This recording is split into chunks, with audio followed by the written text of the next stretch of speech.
Jessie Goldstrom left her native El Salvador at 22 to follow her American dream. El Salvador is a tiny country on the Pacific coast of Central America. My name is Jessie Goldstrom. I'm from El Salvador. I came to the U.S. in 1999. I was 22 years old, just with a backpack with big dreams. I always heard really, really good things about America. I mean, it's, good work, the pay is so much better. And so I always had the idea about what great America is. And everybody talking about, the American dream. So when I was about 18 years old, almost finished high school, I have the idea that I want to come here. In the 1980s, a bitter civil war stoked by gross inequality between the overwhelming majority of the population and a small, wealthy elite left around 70,000 people dead. The United Nations brokered a peace agreement and ended the civil war in 1992. The country still suffers from a legacy of a few rich and the majority poor. Jessie arrived in America. I didn't even have a place to go because I just left. I mean, I don't have no house. Nobody was supposed to receive me. I mean, I don't have no plans at all. It didn't went the way we thought it would be. So things changed in the way. My cousin and I, we got separated and ended. I did have an uncle here in Nebraska, and he got responsible for me, and that's how I ended here in Omaha, and actually Norfolk, Nebraska. And then a few months later, he decided to move to Omaha, and then it's when I started my life here. Life was tough at the time. It was not as happy, and financial was not the best either, but I always have 2 jobs. I started my cleaning business, so I was cleaning houses. So I started out with one house, and it went growing. So I was cleaning houses during the day and doing the restaurant at night. I didn't have no days off.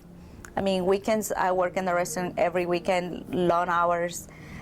So it was pretty busy, pretty hectic, but to me it feels that that was supposed to do. As a Latino, the majority of Latinos, we always have the idea, we come here, we work, and we help family back home. So that was my thing. So for me, I was working 2 jobs, so that way I can provide here for my family here in America, but also I had to provide for my family home.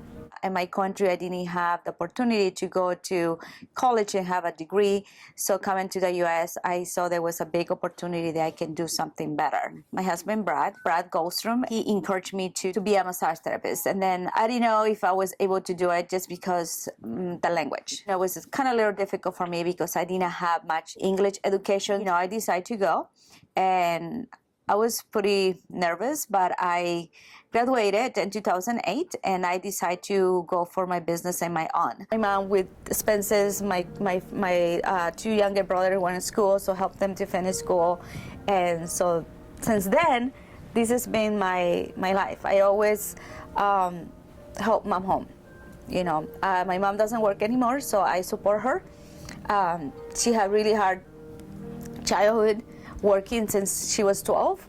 So for me now is, as long as I'm alive, for me is that I want to support her so she don't have to worry about working at all. With the support of my husband and my family, I decided to start my business in my own called Massage by Jessie. I'm very passionate about what I do, helping people. This is one of the big things for me, is how I can help somebody when somebody needs it. And then the power of my hands where I help them as much I can. Then sound therapy can alone. I heard a lot really great things about sound therapy. One of the good things was how we can help people that have respiratory issues like allergies, asthma. And then my kids, one of my youngest son and my husband have really, really bad allergies. So that was something that I always have in my head. I was like, oh my God, this would be something that would be really good for them. So I decided to start searching even more find out more about sound therapy, what it is for, and how it can help. And everywhere I went, and it was very positive comments about how people can benefit from that. It is natural service. It's nothing added to it. And that's one thing that I really be passionate about it, is how I can help clients and people in my family as more natural way. It took me a little bit, 4 years to get it going, and my husband really saw the benefit of the salt therapy, and we decided to open one here in Omaha. That's where the name Salt and Spa come from, and I want to introduce you to people that make these services and make very special for you when you come over and enjoy what we offer here. We're looking forward to pamper you.